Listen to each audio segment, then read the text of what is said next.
Hello students, मैं हर्षवर्धन, आपका विज्ञान टीचर, आप सभी का हमारे यूट्यूब चैनल ब्लूप्रिंट डिश में स्वागत करता हूं। बच्चों, हम लोगों ने कक्षा 9 का अध्याय 1 स्टार्ट कर दिया था, जो कि है हमारे परिवेश में द्रव्य। ठीक है बच्चों, इस अध्याय पर ये आज की भाग 5 यानी कि 5वीं वीडियो है। ठीक है बच्चों, आज की इस वीडियो में हम लोग द्रव्य की अवस्था का परिवर्तन यानी कि change of state of matters को समझेंगे। और इसको करने के बच्चों दो तरीके होते हैं। जब भी हम लोग किसी एक अवस्था से दूसरी अवस्था में जाते हैं तो कितने तरीके होंगे? दो तरीके होंगे।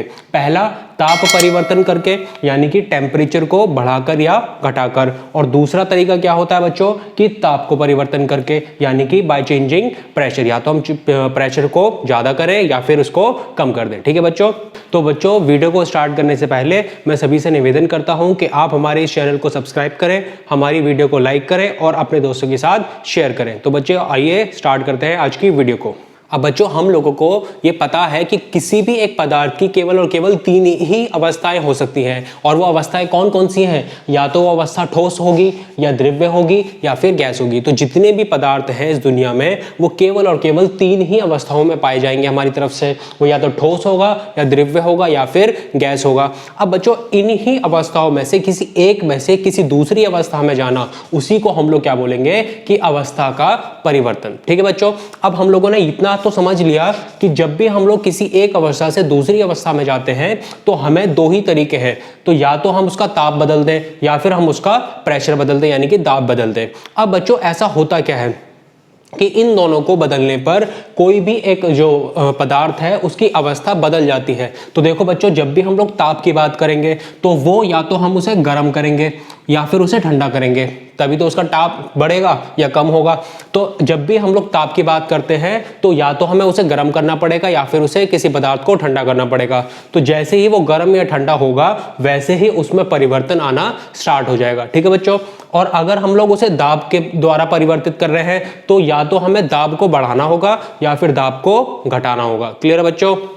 तो बच्चों, हम लोग इन दो तरीकों से किसी भी एक अवस्था से किसी दूसरी अवस्था में जा सकते हैं। लेकिन बच्चों, अब यहाँ पे प्रश्न ये आता है कि जब भी हम किसी एक पदार्थ का या तो ताप बढ़ाएं या घटाएं या फिर उसका जो दाब है वो बढ़ाएं या घटाएं, तो ऐसा होता क्या है कि वो एक अवस्था से दूसरी अवस्था में चला जाता है। अब बच्चों, हम लोगों को इतना तो पता ही है ना कि कोई भी एक जो पदार्थ होता है वो बहुत सारे छोटे छोटे कणों को मिला करके बनता है। और वो जो कण होते थे बच्चों, उनमें क्या होता था कि उनके बीच में कोई ना कोई एक स्थान होता था, एक रिक्त स्थान होता था। उनके बीच में कोई ना कोई एक आकर्षण बल लग रहा होता था। और दूसरी चीज क्या थी कि वो हमेशा गतिमान रहते थे। उनके बीच में कोई ना कोई एक गति रहती ही थी। ये हम सब लोग ये सारे के सारे पॉइंट्स पढ़ चुके हैं। तो बच्चों, जब भी हम लोग किसी एक पदार्थ का ताप बढ़ाएं या दाब बढ़ाएं तो उसके कणों में जो है कुछ ना कुछ चेंजेस होते हैं। और वो चेंजेस क्या होंगे? या तो उनके कणों के बीच का जो रिक्त स्थान है या तो वो कम होगा या ज्यादा हो जाएगा। दूसरा पॉइंट क्या कहता है कि कणों के बीच का जो आकर्षण बल है या तो वो ज्यादा होगा या फिर कम हो जाएगा। और या फिर उनकी जो गति है वो या तो बढ़ जाएगी या फिर कम हो जाएगी। तो जैसे ही हम लोग ये दो परिवर्तन करते हैं तो कणों के बीच के ये जो 3 पॉइंट्स है ये भी या तो बढ़ जाएंगे या कम हो जाएंगे। और इनके बढ़ने से या घटने से ही कोई भी जो द्रव्य है उसकी अवस्था में परिवर्तन हो जाता है। वो ठोस से द्रव्य में भी चला जाता है, द्रव्य से ठोस में भी आ जाता है, द्रव्य से गैस में भी चला जाता है। तो इसी को हम लोग क्या बोलते हैं? अवस्था का परिवर्तन। अब इन्हीं पॉइंट्स को हम लोग और अच्छे से आगे समझेंगे। ठीक है बच्चों? बच्चों, आज की इस वीडियो में हम लोग सिर्फ और सिर्फ ताप के परिवर्तन का प्रभाव ही समझेंगे। किसी एक अवस्था से दूसरी अवस्था में जाना है तो वो किसके अकॉर्डिंग पढ़ रहे हैं हम लोग इस वीडियो में? केवल ताप में। और जो दाब होगा वो हम लोग आगे आने वाली वीडियोस में समझेंगे। ठीक है बच्चों? तो अब हम लोगों ने इतना तो समझ में आ गया कि जब भी हमें किसी एक अवस्था से दूसरी अवस्था में जाना है तो हम लोग ताप में परिवर्तन करके वहां से परिवर्तन कर सकते हैं। अब या तो ताप को हम लोग बढ़ाएंगे या फिर कम करेंगे। जब बढ़ाते हैं टेम्परेचर को तो वो क्या कहलाता है? गर्म। और जब उसे हम कम कर देंगे तो वो क्या कहलाता है? ठंडा करना। अब बच्चों, जब भी हम लोग गर्म करते हैं यानी टेम्परेचर को बढ़ा देते हैं, यहाँ पर टेम्परेचर क्या हो रहा है? बढ़ता है। और यहाँ पर टेम्परेचर क्या होता है बच्चों? कम होता चला जाएगा। ठीक है बच्चों, अब जब भी हम लोग टेम्परेचर को बढ़ाएंगे तो यानी गर्मी बढ़ रही है, तो वहां पर क्या होगा कि हम लोग ठोस से द्रव्य में जा सकते हैं, द्रव्य से गैस में जा सकते हैं। तो ये दो अवस्थाएं हम लोग परिवर्तित कर सकते हैं, ठोस से द्रव्य में और द्रव्य से गैस में। ठीक है बच्चों, और जब हम लोग ताप को कम करेंगे यानी कि ठंडा करेंगे पदार्थ को, तो गैस से द्रव्य में और द्रव्य से ठोस में हम लोग अवस्थाओं को परिवर्तित कर सकते हैं। अब बच्चों इनको भी हमें समझने के लिए हम लोगों ने 4 अध्ययन करे हैं, जिनको हम लोग अलग अलग तरीके से जानते हैं। जैसे ठोस से द्रव्य में जाने को हम लोग क्या बोलते हैं, गलन यानी कि मेल्टिंग पॉइंट। द्रव्य से गैस में जाने के लिए हम लोग क्या बोलते हैं, क्वथन यानी कि बॉइलिंग पॉइंट। और तीसरा क्या कहता है, गैस से द्रव्य जाने के लिए हम लोग क्या बोलते हैं, संघनन यानी कि कंडेंसेशन। और लास्ट द्रव्य से ठोस अवस्था में आने के लिए हम लोग क्या यूज करते हैं या क्या बोलते हैं उसको, हिमीकरण यानी कि फ्रीजिंग। ठीक है बच्चों, अब जब भी हम लोग इन 2 पॉइंट्स को देखते हैं तो हम लोगों ने क्या करा, यहाँ पर टेम्परेचर इंक्रीज हो रहा है तो यानी कि बढ़ रहा है, तो यहाँ पर गर्म हो रहा है। और जब भी हम लोग इन 2 की बात करेंगे तो यहाँ पर क्या हो रहा है, जो टेम्परेचर है वो कम हो रहा है, तो यहां पर हम लोग उस पदार्थ को ठंडा कर रहे हैं। ठीक है बच्चों, अब हमें इन चारों पॉइंट्स को एक एक करके अच्छे से समझना है।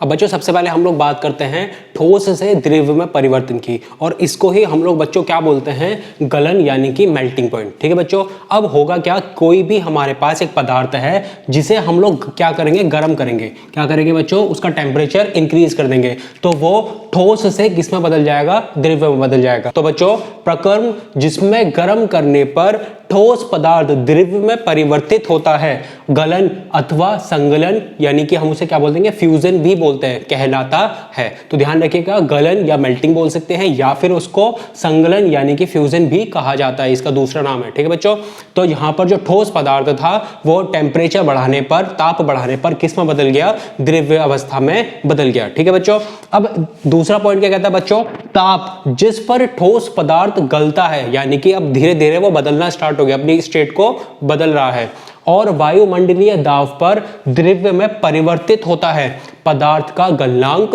कहलाता है। तो जिस एक ऐसा टेम्परेचर जहां से वो ठोस से द्रव्य में परिवर्तित होना स्टार्ट हो जाता है, उसे ही हम लोग बच्चों क्या बोलते हैं, गलनांक कहते हैं। ठीक है बच्चों, यानी कि मेल्टिंग पॉइंट बोलते हैं। अब उदाहरण के तौर पर बच्चों 0 डिग्री सेल्सियस पर, ध्यान रखिएगा यहाँ पर C डिग्री सेल्सियस, ये हम लोगों ने लास्ट वीडियो में पढ़ा था कि 1 डिग्री सेल्सियस होता है और 1 केल्विन होता है। ठीक है, तो 0 डिग्री सेल्सियस ताप पर बर्फ पिघलकर किस में बदल जाती है, द्रव्य यानी कि जल में बदल जाती है, उसमें बनना स्टार्ट हो जाता है। और इसी को बच्चों हम लोग क्या बोलते हैं कि बर्फ का जो गलनांक है वो कितना होगा, 0 डिग्री सेल्सियस। क्लियर है बच्चों, तो कोई भी एक ऐसी अवस्था जहां से वो ठोस से द्रव्य में परिवर्तन हो जाए, तो वो कब होगा, जब हम लोग उसको गर्म करेंगे यानी उसका टेम्परेचर बढ़ा देंगे, और जिस टेम्परेचर पर वो उसमें बदलता है उसको ही हम लोग क्या बोलते हैं, उसका गलनांक कहा जाता है। अब बच्चों हमें यहाँ पर एक इंपॉर्टेंट बात याद रखनी है कि जितने भी हमारे ठोस पदार्थ होते हैं उनका अपना अलग अलग गलनांक पॉइंट होगा यानी कि मेल्टिंग पॉइंट होगा। ऐसा नहीं है कि जितने भी हमारे ठोस पदार्थ हैं उनका सभी का एक बराबर ही मेल्टिंग पॉइंट हो। अब जैसे जितने भी हमारे ठोस पदार्थ हैं उन सबका भिन्न भिन्न ठोसों का भिन्न भिन्न गलनांक होता है। ठीक है बच्चों, अब जैसे उदाहरण के तौर पर बात करूं तो बर्फ का कितना है, 0 डिग्री सेल्सियस, और मोम का कितना है, 63 डिग्री सेल्सियस। तो दोनों ही अलग अलग पदार्थ हैं, अलग अलग ठोस हैं, और इनका जो गलनांक है वो भी अलग अलग है। तो एक जैसा नहीं होगा, सबका अलग अलग होगा। ठीक है बच्चों, अब बच्चों अगर हम किसी भी एक पदार्थ की बात करते हैं तो वो बनता किससे है, बहुत सारे छोटे छोटे कणों को मिलाकर के ही वो पदार्थ बनता है। तो अब अगर मैं ठोस पदार्थ की बात करता हूं तो वो भी बहुत सारे छोटे छोटे कणों को मिलाकर के ही बना है। अब उन कणों के बीच में कोई ना कोई एक आकर्षण बल होता था, एक फोर्स ऑफ अट्रैक्शन होता था, ये हम लोग इस चैप्टर में समझ चुके हैं। तो जितने भी हमारे कण हैं उनके बीचों में जो आकर्षण बल होगा वही क्या बताता है, हमें उसका गलनांक बताता है। अब जैसे मान लो बच्चों कि कोई एक पदार्थ है और उनके जो कण हैं उनके बीच में आकर्षण बल बहुत ज्यादा है, तो वो आपस में पास पास होंगे और उनके बीच में फोर्स बहुत ज्यादा होगा। तो अगर हमें उसे द्रव्य में बदलना है या ठोस पदार्थ से द्रव्य में बदलना है तो हमें उसका जो ताप है वह बहुत ज्यादा अधिक बढ़ाना होगा। ठीक है बच्चों, अब ठोस का गलनांक उसके कणों के बीच आकर्षण बल की माप है। तो जितने ज्यादा बल होगा, जितने ही ज्यादा वो पास पास होंगे, उतना ही ज्यादा उसका गलनांक होगा, और जितने दूर दूर वो होंगे उतना ही उसका गलनांक कम होगा। जैसे उदाहरण के तौर पर बच्चों, जो लोहे के धातु होते हैं उनका जो टेम्परेचर आता है, वो गलनांक पॉइंट आता है, वो कितना आता है 1535 डिग्री सेल्सियस, जो सबसे अधिक होता है। क्यों? क्योंकि वहां पर जो उनके कणों के बीच का आकर्षण बल है वो बहुत ही ज्यादा होता है। ठीक है बच्चों। अब बच्चों, अगर आपसे कोई एक क्वेश्चन पूछता है कि जब भी हम लोग ठोस को किसी दूसरी अवस्था में, द्रव्य अवस्था में बदलते हैं, तो वहां पर आखिर होता क्या है? तो बच्चों कुछ नहीं है, जैसे ही हम लोगों ने ताप बढ़ाया तो जो ठोस पदार्थ था उसने अपनी भौतिक गुणधर्मों में चेंजेस करे, और जिसके कारण वो द्रव्य अवस्था में बदल गया। तो देखो, ठोस पदार्थ अपनी भौतिक अवस्था में परिवर्तन करके द्रव्य में बदल जाता है। ठीक है बच्चों। तो यहां पर हम लोगों ने जो पहला पॉइंट था कि ठोस से द्रव्य में परिवर्तन करना है, उसी को हम लोग क्या बोलते हैं? गलनांक को अच्छी तरह से समझ लिया है। अब बच्चों बात करते हैं हम लोग दूसरे पॉइंट की, यानी कि द्रव्य से गैस में परिवर्तन करना। जब भी कोई पदार्थ द्रव्य से गैस में परिवर्तन होता है तो उसको हम लोग क्या बोलते हैं? क्वथन। ठीक है बच्चों, यानी कि बॉइलिंग। अब बच्चों, जब भी हम लोग किसी एक द्रव्य पदार्थ को गर्म करेंगे तो वो किस में परिवर्तित हो जाता है? गैस में। और इस पूरे प्रोसेस को हम लोग क्या नाम देते हैं? क्वथन। ठीक है बच्चों। तो पॉइंट देखो, पहला क्या कहता है? प्रक्रम जिसमें गर्म करने पर द्रव्य पदार्थ तीव्रता से गैस में बदल जाता है, तो वो क्या कहलाता है? क्वथन कहलाता है, यानी कि बॉइलिंग पॉइंट कहलाता है उसका। ठीक है बच्चों। अब इसी को हम लोग ऐसे भी तो बोल सकते हैं ना कि ताप जिस पर द्रव्य क्वथन करता है, यानी कि उबलता है, उबलना स्टार्ट कर देता है, और वायुमंडलीय दाब पर तीव्रता से किस में परिवर्तित होता है? किस अवस्था में? गैस में। वही उसका क्या कहलाता है? क्वथनांक, यानी कि बॉइलिंग पॉइंट कहलाता है। अब बच्चों, उदाहरण के तौर पर अगर मैं बात करता हूं, जल को जब हम लोग 100 डिग्री सेल्सियस पर गर्म करते हैं तो वो उबलना स्टार्ट करता है, और धीरे धीरे जो है वो उबलते हुए किस में बदल जाता है? गैस में। और वो कौन सा प्रोसेस कहलाता है? पूरा का पूरा क्वथन। ठीक है बच्चों। तो बच्चों, जल का क्वथनांक कितना होता है? 100 डिग्री सेल्सियस। 100 डिग्री सेल्सियस पर जो जल है वो द्रव्य से किस अवस्था में बदल जाता है? गैस अवस्था में। ठीक है बच्चों। अब बच्चों, यहाँ पर हमें कुछ इंपॉर्टेंट पॉइंट्स को समझना है। वो क्या है कि भिन्न भिन्न द्रव्य के भिन्न भिन्न क्वथनांक होते हैं, यानी कि जैसे जैसे हमारा जो पदार्थ है वो द्रव्य के अलग अलग होंगे, वैसे ही उनका अलग अलग क्वथनांक भी होगा। सबके सब पदार्थ का जो क्वथनांक है वो एक बराबर नहीं होता है। ठीक है बच्चों। अब जैसे उदाहरण के तौर पर हम लोग बोलते हैं एल्कोहल जो होता है वो भी एक कैसा है? द्रव्य पदार्थ है। तो उसका जो क्वथनांक है वो कितना है? 78 डिग्री सेल्सियस। जबकि जल का कितना है? 100 डिग्री सेल्सियस। और बच्चों, जो पारे यानी कि मरकरी जो होती है उसका कितना होगा? 357। और ये इंपॉर्टेंट चीज है बच्चों कि ये जो है 357 यानी मरकरी का जो क्वथनांक होता है वो सबसे ज्यादा होता है। अब बच्चों, यहाँ पर एक पॉइंट और समझते हैं कि द्रव्य का क्वथनांक उसके कणों के बीच आकर्षण के बल की माप है। अब जैसे बच्चों, जो हमारा द्रव्य पदार्थ है उसके जो कण हैं उनके बीच में कितना आकर्षण बल लग रहा है वो हमें किससे पता चलता है? क्वथनांक से। अब जितने ज्यादा उनके बीच में फोर्स ऑफ अट्रैक्शन होगा, आकर्षण बल होगा, उतना ही ज्यादा जो है उसका क्वथन होगा। अब जैसे अगर हम लोग इन तीनों एग्जाम्पल्स को समझते हैं तो यहाँ पर जो पारा है यानी कि मरकरी है, वहां पर जो उनके कण होंगे उनके बीच में जो आकर्षण है वो सबसे ज्यादा होगा, इसीलिए इसका जो क्वथनांक है वो सबसे ज्यादा है। यहां पर अल्कोहल का जो होगा वो सबसे कम होगा। ठीक है बच्चों। अगर बच्चों आपसे कोई ये पूछता है कि कोई भी एक पदार्थ जो कि द्रव्य है, द्रव्य पदार्थ गैस में कैसे परिवर्तित करता है, तो बच्चों कुछ नहीं है, जैसे ही हम लोग उसका ताप बढ़ाते हैं तो द्रव्य पदार्थ जो है अपने भौतिक गुणधर्मों में बदलाव करता है और वो फिर किस में आ जाता है? गैस अवस्था में आ जाता है। ठीक है बच्चों। तो बच्चों, हम लोग ये बोल सकते हैं कि जब भी कोई ठोस पदार्थ द्रव्य में आता है तो उसको बोलते हैं गलन। ठीक है। और अगर कोई पदार्थ द्रव्य से गैस में आता है तो उसको हम लोग बोलते हैं क्वथन, यानी कि बॉइलिंग पॉइंट। ठीक है बच्चों। अब बच्चों बात करते हैं हम लोग तीसरे पॉइंट की, यानी कि गैस से द्रव्य में परिवर्तन, और इसको हम लोग क्या बोलते हैं बच्चों? संघनन या द्रवण, और इसको हम लोग इंग्लिश में क्या बोलेंगे बच्चों? कंडेंसेशन। ठीक है बच्चों।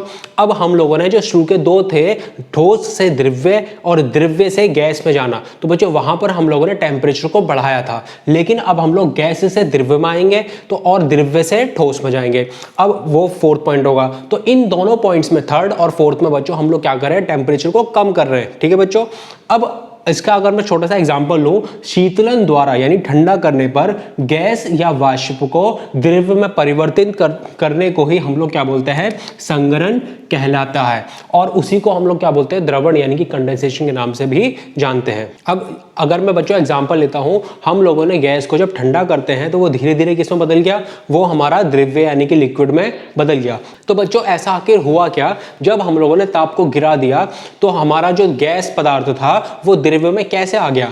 तो बच्चों जैसे ही हम लोगों ने उसका टेम्परेचर यानी कि ताप को धीरे धीरे कम करा, तो जो भी गैस के कण थे, जो बहुत सारे कणों से मिलकर के बनता है हमारा कोई पदार्थ, तो वो सारे के सारे जो कण थे वो बहुत बहुत पास आने लगे। और पास आने का कारण ये था कि वो जो कण थे उन्होंने अपनी जितनी भी ऊर्जा थी, अधिक से अधिक ऊर्जा उन्होंने अपनी खो दी, रिलीज कर दी, और जिसके कारण वो सारे के सारे जो है बहुत धीरे धीरे अपनी मात्रा से जो है गति से चलने लगे और बहुत पास पास आने लगे। और इसी कारण जो है वो गैस इसमें किसमें कन्वर्ट हो गया, द्रव्य पदार्थ में बदल गया। ठीक है बच्चों, बस हमारा मेन पॉइंट यही है कि गैस से द्रव्य में परिवर्तन करना कब होगा, जब हम लोग ताप को बढ़ाएंगे नहीं, कम करेंगे। ठीक है बच्चों। और दूसरा पॉइंट कि उसको प्रोसेस को बोलते क्या है, संघनन या द्रवण। और अगर आपसे कोई पूछता है कि आखिर हुआ क्या यहाँ पर, तो बच्चों आपको बस यही बताना है कि जब भी हम लोग ताप गिराएंगे तो वहां पर जितने भी उसके कण हैं वो सभी के सब अपनी जो ऊर्जा थी उसको रिलीज कर देंगे, खो देंगे,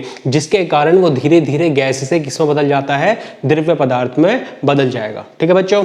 एक पॉइंट और हमें यहाँ पर बच्चों समझना है कि जो भी हमारा संघनन प्रोसेस होता है वो क्वथन और वाष्पन यानी वेपोराइजेशन से बिल्कुल उल्टा होगा। क्लियर है बच्चों। अब बच्चों हम लोग बात करते हैं फोर्थ पॉइंट की, यानी कि द्रव्य से ठोस में जाना। जब भी हम लोग द्रव्य से ठोस में जाते हैं तो बच्चों उस प्रोसेस को क्या बोलते हैं। अब जब भी हम लोग बात करेंगे, यहाँ पर जो टेम्परेचर है वो क्या होगा बच्चों, ठंडा होगा। यहाँ पर हम लोग टेम्परेचर को कम कर रहे हैं तो किसमें बदल जाता है, ठोस में। जब हम लोग बर्फ को जमाना होता है तो हम लोग बच्चों क्या करते हैं, जो हमारा पानी है उसको हम लोगों ने फ्रीज में रख दिया।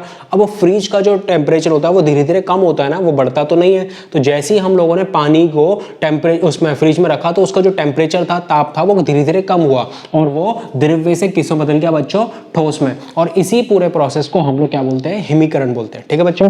अब अगर हम लोग पॉइंट देखते हैं, पहला तो देखो क्या कहता है, शीतलन द्वारा द्रव्य को ठोस में परिवर्तित करने का प्रक्रिया यानी कि प्रोसेस हिमीकरण यानी कि फ्रीजिंग कहलाता है। तो हम लोगों ने कुछ नहीं करा है, सिर्फ ताप को कम कर दिया तो वो द्रव्य से किस में बदल गया, ठोस अवस्था में आ गया। ठीक है बच्चों। अब कोई आपसे अगर पूछता है हिमीकरण का मतलब क्या होता है, तो बच्चों हिमीकरण का अर्थ है जमना, यानी कि उसे हम लोगों ने हिमीकरण कर दिया, कम कर दिया उसका टेम्परेचर। उसे और भी क्या बोल सकते हैं, ठोसीकरण, इंग्लिश में सॉलिडिफिकेशन। ठीक है बच्चों। अगर हम लोग बच्चों उदाहरण के तौर पर बात करते हैं तो बर्फ का जो गलनांक होता है वो कितना होता है, 0.0 डिग्री सेल्सियस। तो इसीलिए जो जल का हिमांक होगा वो भी क्या होगा, 0 डिग्री सेल्सियस। तो बच्चों अब हम लोगों ने चारों पॉइंट समझ लिए हैं और उनसे हमें यह समझ में आया कि जब भी हम लोग ठोस पदार्थ को गर्म करेंगे तो वो किसमें बदल जाएगा, द्रव्य में। और जब द्रव्य पदार्थ को हम लोग गर्म करते हैं तो वो किसमें बदलते हैं, गैस में। और उसी प्रकार जब हम लोग गैस पदार्थ को ठंडा करेंगे तो वो किसमें बदलता है बच्चों, द्रव्य में। और जब द्रव्य से हमें ठोस में लेकर जाना है तो भी हम उसे ठंडा करेंगे और वो फिर द्रव्य से किसमें बदल जाएगा, ठोस अवस्था में आ जाएगा। ठीक है बच्चों।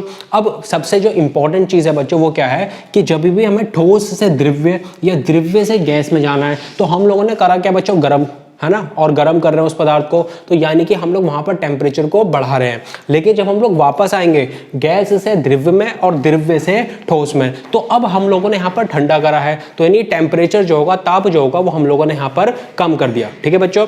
अब जब भी हम लोग ठोस पदार्थ से द्रव्य पदार्थ में जाते हैं, यानी गर्म करना, टेम्परेचर को बढ़ा दिया, तो उसको हम लोगों ने क्या बोला है, गलनांक। ठीक है बच्चों। उसी प्रकार जब हम लोग द्रव्य से गैस में जाएंगे तो भी हम लोग टेम्परेचर को क्या कर रहे हैं, बढ़ा रहे हैं, और उसको क्या बोलते हैं, क्वथन। ठीक है बच्चों। अब गैस से द्रव्य में आना है तो यहाँ पर टेम्परेचर को कम करना है, तो उसको क्या बोला, संघनन। और उसी प्रकार द्रव्य से ठोस में आना, वहां पर भी हम लोगों ने टेम्परेचर को कम करा है और उसको क्या बोला है, जमना, यानी कि हिमीकरण। ठीक है बच्चों।